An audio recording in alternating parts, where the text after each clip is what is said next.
Sahat kula je građevina koja se nalazi na trgu Bećirbega Osmanagića u naselju Stara Varoš u Podgorici. To je rijetka podgorička građevina koja je preživjela njemačko bombardovanje Podgorice u Drugom svjetskom ratu. Sahat kula je sagrađena 1667. godine i dugo je bila vojno utvrđenje. Sagradio ju je turski vezir Hadžipaša Osmanagić. Prema izvorima, sat na kuli je naručen iz Italije.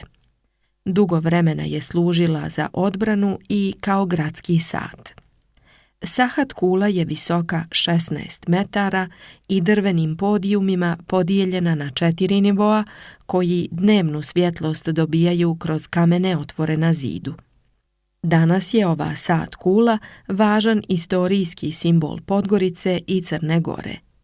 Renovirana je u januaru 2012. godine kada je stavljen novi digitalni mehanizam uvezen iz Francuske, ali njegova spoljašnjost je ostala ista. Od tada sat opet pokazuje tačno vrijeme.